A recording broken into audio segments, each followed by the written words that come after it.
We need to talk about the truth behind buying the Ferrari Roma Spider. Almost a bit of a resource to look back at in the future and answer some of your questions, which have been in overdrive since I purchased the latest Shmeemobile. For example, was I forced to buy a Ferrari Roma? Did somebody point a gun to my head and tell me, if you don't buy this car, there's going to be trouble?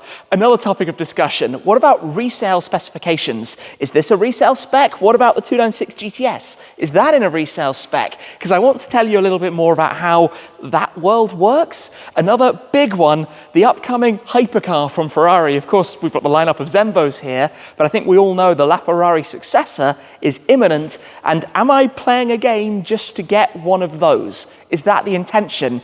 And I want to talk more as well about the authenticity, the tagline of Shmeemobile, living the supercar dream, bringing you guys along for these experiences, this journey really that's been going now for nearly 15 years. And where does something like this fit into that? There's a lot to talk about, a lot of your questions. Let's get straight into it. Hi guys, I'm Shmee. Hello and welcome back to the channel. Let's talk about the truth behind my purchase of a Ferrari Roma Spider. Let's begin with telling the truth. As a content creator, and with you guys, some of whom have been following now for a decade and a half, it's obviously super important to tell you the real story. And that's something I've always believed in. I've always believed in sharing things exactly as they are. And if you've been following for a long time, you'll know that that's what the channel has been all about. And it would do better for me if I told you that Ferrari had told me that I had to buy this car. Alas, that's not the case. It would be a viral. It would be a really interesting story, but it isn't the story, and I'll explain more because I want to really begin with authenticity, as I mentioned, with basically choosing the cars to buy that I like. And if you've followed this journey, you'll know that from the period around 2014 to 2018, I loved McLarens. I had a 12C, 650S, 675, the LT Spider, and a Senna. I was really into what McLaren were doing. Around the 2017 to 2021 period, 22, I've been massively into my AMGs. I've had various different AMG GTRs through the Black Series, SLS Black, the G63, the C63 Black Series, and of course also another brand that's been very prominent on the channel has been Ford. Since 2016, I've had 3 Focus RSs, 2 Mustangs, we've had various MSRT Transit Customs, and the Ford GT, and more things on the horizon. So the same goes with Ferrari. It's the same story that since I purchased the SF90 Stradale, really, having had a few before that, the FF and 2 Lussos, that was really what kick-started a passion for me in the current portfolio from the brand. The current models that they offer, the design of the cars, the way they look, the way they drive, the way they feel, the way the brand is really positioned. So, of course, I get a bit carried away. And, you know, along the way, I've tried other cars. In fact, when I bought my first AMG GTR, that was actually a bit of a test. It was my first Mercedes I'd ever owned. And I bought the Beast of the Black Hell without really knowing what it was going to be like. And then, of course, I fell in love with the car and have owned so many of them since. And with Ferrari, it's exactly like that. You know, I tried an STO. I had my Lamborghini Huracan STO, and as I've been fairly open about, it just wasn't really for me. It wasn't really my kind of car specifically. So after 2 years and about 8,000 miles, it moved on to a new home. But there's something about what Ferrari are doing at the moment that I really like. I think their portfolio is incredible. And you see this at the collections I go and visit, whether it's the white collection, filled only with white Porsches. That was clearly the desire of that collector. Whether it's David Lee, his red and yellow collections of the different Ferrari hypercars, very specifically following a formula.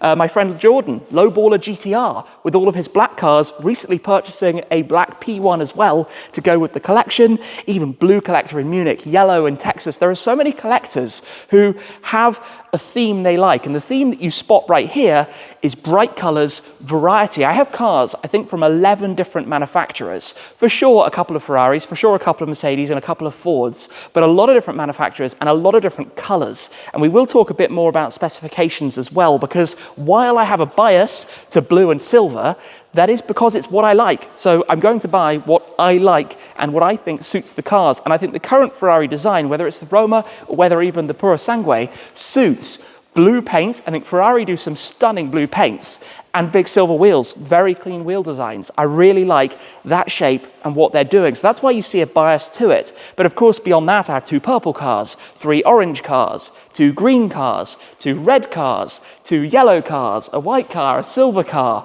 You kind of get the theme. We've got every color under the sun going, and future Ferraris in very different colors as well. I'll tell you now that of all of the future Ferraris I currently have on order or have in mind for order, no more of them are blue.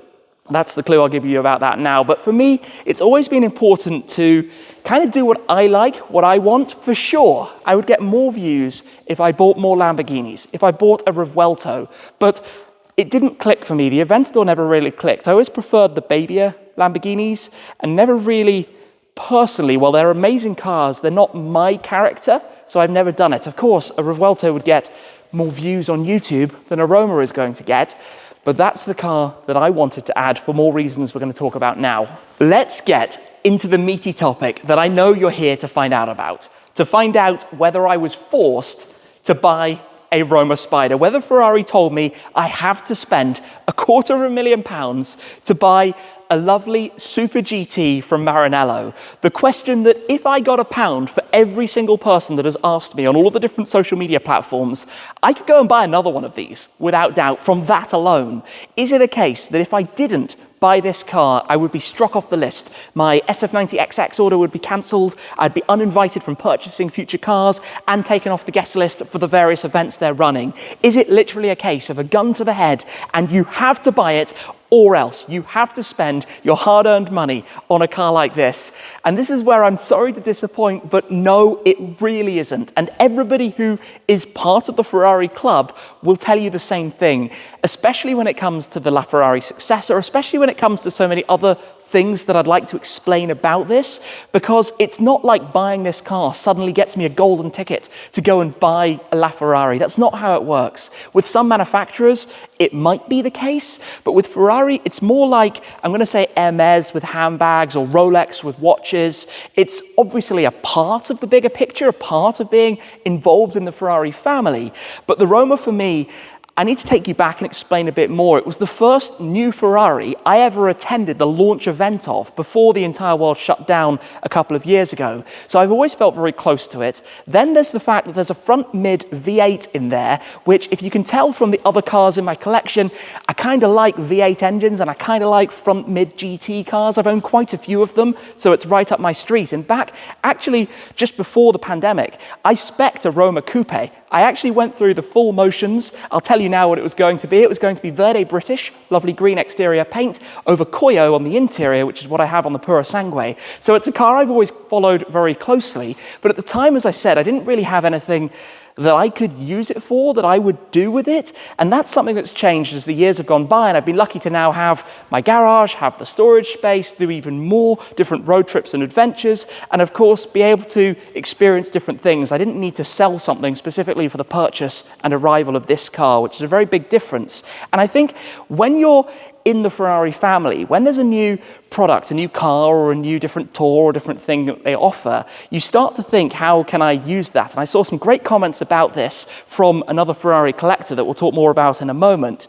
And it's really the same for me. It's like, oh, wait a second, this is a car that I could use for that road trip, or I could lend to my dad, or I could take on this different event and use in a different way to some of the others. And that's a mindset that I know is very hard to understand, but once being lucky enough to experience all of this, which is, like I say, what I try and share on the channel, you start to kind of think more that way. You know, if you have different pairs of sneakers, for example, you'll have different ones for different days, and some that you might never wear, and some that you just want to collect and own.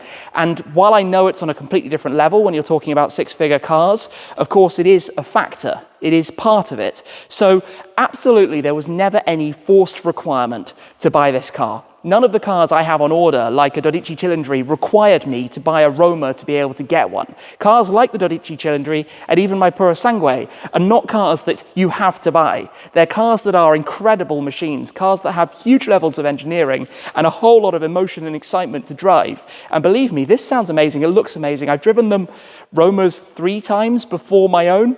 And we've actually nearly got 200 miles on it already, and it's only been a day or two, and I'm absolutely loving it. It is a fantastic thing. Another topic resale specifications, because when I collected this car, the 296 GTS, which is in Rosso Dino over a dual-tone charcoal and Grigio Scuro interior, a lot of people were saying, you've just ordered that in a resale spec. And I've seen very similarly with the Roma Spider. It's blue Corsa over a dual-tone interior in Nero and Carta da Zucchero. Now, when it comes to resale spec Ferraris, of course, admittedly, one of the things that you would probably avoid if it's just about sale is not speccing the carbon fiber, which I haven't done on this.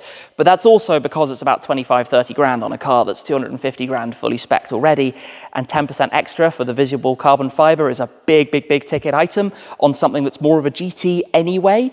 But fundamentally speaking, if you're planning to sell a car straight after, you would order it in a free paint color, Rosso Corsa or Nero Daytona, or one of the very standard colors. You wouldn't spend, I think this was about £8,000 or £9,000 for blue Corsa. Even Rosso Dino, which is so similar to Rosso Corsa, was actually still, as a heritage paint color, a fairly big markup on top of that. You also wouldn't spec a dual tone interior. You just go with a black interior or a crema interior. You wouldn't add all of these, I'm going to say, frivolous in a way options, but personalized options. It would be completely pointless. A resale spec car also doesn't want to be something that's so recognizable, that's so unique. Of course, with cars that get a lot of exposure online, on YouTube, through different videos, technically the last thing you want is something that someone can immediately look at and say, hey, I know that car. Sometimes it goes the other way. But for example, buy it in black and wrap it. If you buy it in black and wrap it, if anybody buys a car in black and wraps it, that's the giveaway immediately that their intention is to sell it down the line. Like, there's no other reason why you would do that, unless, of course, you're buying it in black to repaint it, as I did with the AMG GT Black Series. So when it comes to specs, like I said, I do have a theme. I like my blue painted cars. I like cars with silver wheels. There are certainly a couple of those around. So I've stayed true to what I like. And this was a color, like I said in the launch video, that when I saw it for the first time and when I've seen it since, I've always felt is really elegant and would suit a car like this very well. And I think the current Ferrari design really suits blue cars. So while, of course, in the back of my mind is that I don't want to order it in bright pink, you know, baby pink on a Roma, because nobody would ever buy it if Ferrari would even build it, I'm going to sell the car at some point. It's not going to be in 6 months. It might be in 2 or 3 years. I don't know at this stage. It would be impossible to say. So yes, it needs to be nice. But nice doesn't mean I have to do something horrible just for the sake of it. You know, I love having a variety of different colors and a variety of different cars. But of course, like every human being, I have a favorite. My favorite car color is blue. I'm sorry. If you don't like blue, that's unlucky, because as you can probably tell from the painting and the garage and everything around us, I kind of do. It's the color of my channel's logo. It's the paint on the walls here at my garage. It's always been my favorite color. I love things like this. So for me, this is a spec that I built primarily for myself, keeping something nice overall, not going too crazy with the options, because I do know that eventually it needs to be sold, but it's not that I was going to literally just chop it around straight away. If I was playing just the game, think about it this way. I could have bought this car, had it delivered to the dealership, you would never know about it, put it straight for sale. You would never know it was mine. If it was all about playing the game, you wouldn't even know that I had bought one of these. I've only told you because I want to go out and drive it. Let's talk hypercars and the Ferrari F250. Now, here at the Shmeemuseum, we have an extraordinary lineup of the Zembos currently, including my hypercar, the TSRS. And this, to me, is bonkers, to know that I own that car. And I've had it for 2 years now. That time has flown by. But of course, the dream is one day a Ferrari hypercar. The F50 is, of course, my absolute poster car. It was my first ever poster that I had in my life. But there is soon to be the next car in this famous lineage that started from the 288 GTO, the F40, F50, Enzo, LaFerrari, and F250. And the F250 is the code name, like the LaFerrari was called F150 up until it was introduced. F250 will get a new name when the car arrives in October. And as you can probably guess, Ford do have a thing to say about the naming structure. So does that mean that all of these, the 296, the SF90, the Roma, the Puro Sangue, the XX, and the Dodici Cilindri, are all to try and secure an allocation only, not to enjoy, not to have any fun with otherwise, but only to get the new Ferrari hypercar? And this is where I think this is so completely misunderstood. There have been some amazing comments actually from existing Ferrari collectors and those fortunate actually to be buying F250s themselves. And it's something that perhaps from the outside, it's very hard to get a grasp of, to understand. And with the channel, I always try to, I guess, bring you guys along to understand what these kinds of cars are like. What's it like to be in this position? And I am incredibly fortunate with the cars that I've been adding to the garage. To own 4 Ferraris to me is completely mind-blowing. When I was younger, the dream was, to own 1 Ferrari, and to own 4 with some more in order is crazy. But let's talk realistically about what it will mean to be able to buy an F250, right? What is the criteria? And that's to think about exclusivity and how few of them there will be, to think about the family and the different events and what it means to be very close to Ferrari, and then of course the price tag, which I think is a really, really big one. So exclusivity, let's assume that there are going to be 499, 599, 699, whatever the number is of the new car. Think about how many Ferrari cars of that value are out there. Special projects, F1 cars, Corsa Clienti cars, the LaFerraris, of which there are at least 700, plus the extras and different versions, the F50s, F40s, 288s, Enzos, all of those, all of the Versioni Speciales, like the Competizioni, the F12 TDF. There are a ton of cars out there. So when you're talking about a number like that, each person is probably going to have owned, I'm going to take a stab in the dark here, at least 25 Ferrari cars. I'm very lucky, I've owned 7, which is crazy to me. But 7 is a long way off 25 in terms of numbers. And not only that, has probably also owned a LaFerrari or an Icona series car, a Monza or a Daytona, or one of the previous Ferrari Hypercars. And not only that, the second point, the events. Ferrari offer all of these Pilotti training programs, the Challenge Race Series, GT3 race cars that you can purchase, the XX cars, the F1 cars, all of these different cars that you can drive, but also the events. We're talking Cavalcade, we're talking the Tribute Rallies, we're talking all of the events that the dealers put on. There are so many different parts of being part of the family that go beyond even just buying the cars. And of course, being part of that family is also a big element in order to be able to secure an allocation for a new hypercar. Then there's the price. If you add up the Roma, the Purosangue, the SF90 and the 296, I can tell you that these cars come to a total of approximately £1.45 million.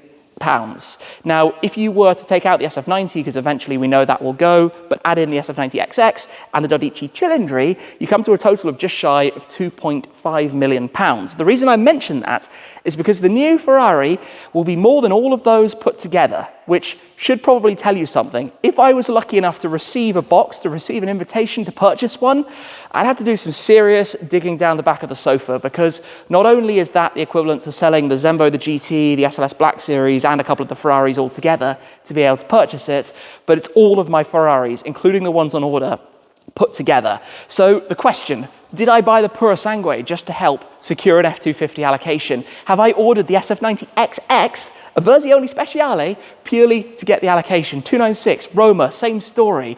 No, it doesn't work like that. To be lucky enough to be in that position, firstly, you need to be significantly wealthier than I am to be able to purchase those kinds of cars. Maybe I can dream of one day owning one of them, and maybe this journey will down the line lead in that direction. But no, at this stage of the game, in terms of exclusivity, I am nowhere near. In terms of the events, I haven't attended anywhere nearly enough events yet. In terms of the financial side, I'm nowhere near yet either. So there are a lot of barriers in the way. I'd love, of course, in a couple of years, maybe another Icona series, maybe the next hypercar, if everything continues to go well, if business is picking up even more, but we're a long way from that. It's got nothing to do with that. It's got nothing to do with F250, as much as I'd love to say the other way around. When I was with Garage 173, driving their LaFerrari, and I was giving a little bit of an insight and idea as to what F250 will be like, of course, I touched on it a bit at the time, but if you think that buying a Roma gets you somehow in that magic ticket for an F250, something's gone a little bit wrong. But that's the idea of the channel, to explain more of this, to tell you guys truthfully how it works, what it means, and how it's all going to connect. Another question that's come up a fair bit is to do with whether you see the cars enough. Have you seen enough videos with the 296 GTS? And there are, again, like two different parts to this. One is the content mix of being a content creator and the different types of videos you're shooting. The second is the way that these platforms are all evolving, and it's constantly changing, and what that means. And of course, my content over the years has changed from car spotting to early road trips, to being lucky to purchase some supercars, to going on press launches and manufacturer drives, to now being more about the collection and behind the scenes experience of a garage like this, the Shmeemuseum, with all of the different cars. And obviously with the growth of the collection, I now own over 20 cars. It's obviously going to change because not only do we put out less content, the platforms have become so absolutely overloaded with content that you want to share just the best things that you can share. And as a result, that means slightly fewer videos rather than every single stage of the process, which might be slightly over the top. It means a car like this has featured for Nürburgring laps, for drag races, for first drives. I took it up to visit Yorkshire Car Restoration. There have been a good number of videos on it, plus all of the short form content on the Shmeemobile Instagram, TikTok, Facebook, YouTube Shorts, all of those different pages. So certainly there have been as many eyeballs as there ever could have been, but I do appreciate that you see the cars in the background of a lot of videos and it looks like they're not going anywhere. If all you see is this view in every video and it's only about the car in the middle, you're thinking about the cars that you see, but maybe subconsciously not remembering that before you just never saw them, so you didn't know that they weren't, let's say, moving all the time. So this has changed, and obviously social media itself has changed. I don't want to upload something for you guys that doesn't have a purpose. Every video needs to either be educational, informative, sharing an experience, giving an insight into something. It needs to be something that I would be interested in watching. I don't just want to share drivel with you. I don't want to share things that aren't true with you. That's been very important from the absolute beginning. So like the 296, I guess we can talk similarly with the Roma Spider. You might not even see it that much. You might think that the car just sits here, but that doesn't mean behind the scenes that I don't take it when I run somewhere to go visit my family or something like that, that you don't see it when it's off camera. Of course, there'll be a road trip with it. I'd love to drive this down to Italy, roof down, driving through Tuscany or something in this thing, or even driving through Maranello. Pretty epic if you ask me. So there will be a lot of plans like that, and there'll be a lot of short form content showing different features and different bits of functionality, but it's very different to how it used to be. And I think that gives sometimes a warped perception on how all of this works. And even with the sheer amount of content that we share on the Shmeemobile platforms, there's so much stuff out there from so many different people that I know not everybody sees everything. To those of you who do watch everything, you guys are amazing. I really appreciate you. But there's so much stuff out there that even if this appears in another video, you might not know about it because you haven't watched that video. So it gives, again, that subconscious feeling that maybe the car isn't actually doing anything, even though it is. And like I say, it's nearly 200 miles, but all you've seen on the first video was driving it, I think maybe the first 50 miles, something like that, because I've just taken it out to go and enjoy, to go and drive it, to go and enjoy it. Because at the end of the day, that's what it's for. That's what it's for. It's a lovely, lovely machine. It was built to drive, so it needs to be driven. We'll do a couple of thousand miles with it a year, I'm sure. It won't be holding back. There's no reason to at the end of the day. And it's a Shmeemobile. As you know, those are for using, enjoying, and sharing. Another question that I've seen a lot is, why do I always buy the new Ferraris, not some of the ones that I talk about that would be used, the likes of my dream F50 or even a 458 Italia that I've spoken about a few times? Because all of these four I spec from new. All of them, I went through all of the different options, waited for the car to arrive, and you might think that perhaps I should be looking at some of the cars that are already on the market. And there are, again, I want to say two different reasons for this. One is the ordering and the process, and the second is the maintenance side. So when it comes to a new car, for some reason, I particularly enjoy creating the spec and waiting for it to arrive. I enjoy choosing the colors, the options, the interior trims, building up a car that is completely personalized, completely unique or bespoke to me, a car that fits my tastes without missing something that a car off a showroom forecourt might not have, for example. And oddly, and I can't necessarily explain this, I quite enjoy waiting for it to arrive. I'm not the kind of person who's quite impatient for a new car. So the SF90, I think, arrived at the dealer 5 or 6 weeks before I took delivery of it. The 296 was, again, a month or so. The Puro Sangue was nearly 2 months from when it arrived until I eventually collected and shared the video of it with you. Because for some reason, for me, I'm not rushed. I want to savor the moment. I want to do it when I'm ready to enjoy it the most. And the same came with this. I think it arrived at the dealership in the first week of August last year, and I didn't collect it until mid-September because I wanted to make sure that I would enjoy it to the max when the time was right. It's a very, very, very privileged position to be in, to purchase a car like this, and every single time I want to make sure I appreciate that to the fullest and get the most out of it and just, like I said, savor the moment. So the first part of this is creating bespoke specs and for some reason enjoying waiting for them. The second part of it is the ongoing servicing and maintenance. I own a few cars that I didn't buy new, the SLS Black Series, and then some of the more recent project cars like the BMW 1M, Clio V6, and the Abarth. And the thing with those is that you don't know what they've been through. With a car that I ordered from new, of course, some things can happen prior to you taking delivery, but basically speaking, you know the full service records, you know everything that happened to it, and you know everywhere that it's been for any work to be done. So I know about the PPF, I know about the maintenance, I know if it's had any wheels or tires or anything funky with it, I know exactly how many miles it's actually done, relevant topics. And I take a lot of comfort from that, from also knowing that it's been me that enjoyed it, or my friends or family or whoever I've let drive. So with all of these cars, that's a very personal thing for me. And it's not that I don't ever want to buy an F50. Of course, I was never in the position back in the mid-90s to purchase one. I was single digits old. But a 458, for example, will happen one day. I promise you that now. I will one day buy a 458 Italia.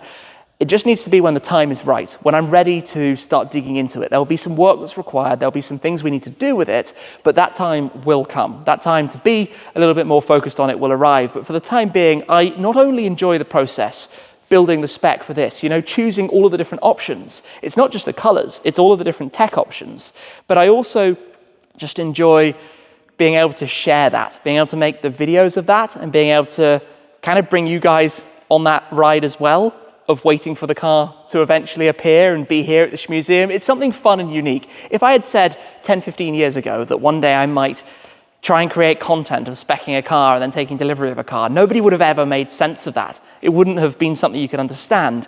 But today it's such a unique position to be in, and you guys are amazing for making that possible. And I just want to make the most of it and do it as much as possible. And I love doing it with Ferrari. Their spec process, the experience at the dealerships, the global network and community, and going to Maranello, the history, the heritage, everything around it, it's totally unique. There's nothing like it. And it's amazing. It's genuinely amazing. Whether it's, I presume, for a hypercar or the XX, or whether it's for a Roma, the feeling that you have, the excitement of it is so cool. It's so hard to maybe explain that, but it's a really special thing. I think like any car enthusiast, over the years I've had some quirky choices of cars, the likes of a Morgan three-wheeler and a classic Mini and all sorts of bizarre things, even buying a McLaren in the early days and the Zenvo more recently. Of course, there are brands like Aston Martin that I've owned a number of cars from, all of the Fords, the Ferraris, the Mercs and the McLarens, as we've mentioned. But I've always done what stands out to me, what I like, right? That's been the whole truth behind it. It's what appeals to me at that time. What do I want to go and drive? For sure, there are slight biases on occasion towards the videos, the STO, the AMG GTR are the two that stand out. But when it comes to pretty much everything that's still here, for example, the 675 LT Spider, it's here because I love it. It's here because that's a very special car to me. And when it comes to working with manufacturers, I think this is an interesting one that I've also seen a little bit. I'm not being paid by a brand like Ferrari or a brand like Ford or Mercedes or something like that. I'm not being paid to buy one of their cars. If I was ever paid for any brand integration that you see, it's going to be checked anyway on the video, on the Instagram, on wherever it is. It's going to say it's a paid promo. If it doesn't, that means it isn't. That means that I've chosen to make that purchase, to do that acquisition, to go down that storyline. And of course, in the case of the Roma, as I've told you, it's about this car. And I want to reference back again to these comments I was seeing, because it was really an idea that I read, which I was like, subconsciously, yeah, that's me. It's the fact that Ferrari introduced a new product, and then I think, oh, wait a second, I could do something with that. I could take that on a trip. I could use it for this. I could have some fun with it that I wouldn't necessarily have considered before. And all meanwhile, you get even closer to the brand that you love. If you're passionate about the brand, it's super fun to be part of that family, that community, that network. I'd love to go on a cavalcade. I'd love to take part in the Ferrari Challenge races, maybe things for the future. And one day, I'd love to buy a Ferrari hypercar. But that day needs to come down the line. There's a process before we get there. And none of these cars are part of it. I don't get a Dodici Cilindri allocation because I bought a Roma. There are people who just buy a Dodici Cilindri. Same with the Purosangue, same with the XX. I mean, yes, of course, for the XX, I imagine you would have needed to own an SF90, but that kind of makes sense anyway. It's the same with any brand. If you want the pinnacle car, you're always going to have to have owned the one that came before, but probably you bought the one that came before because you liked it anyway, as I did. Obviously, at the time of this, there was no idea of the XX or what it could be. I thought there would be a Versione Speciale, but we didn't know what that was going to end up being, and that car is now a couple of months away. But today was all about the Roma, telling you a little bit more, explaining some more of the stories behind it, and as I said, a bit of a reference. We'll have some chapters. I'll reference these back in future videos. Maybe you can come back here, and that is pretty much my answer through and through as to the truth behind why I bought a Ferrari Roma Spider. That's it for this time, though. Thank you very much for watching, guys. I appreciate your support as always, especially those of you who have been here throughout this journey. You are legendary. That's it for now, though, and I'll see you again very soon. Cheers.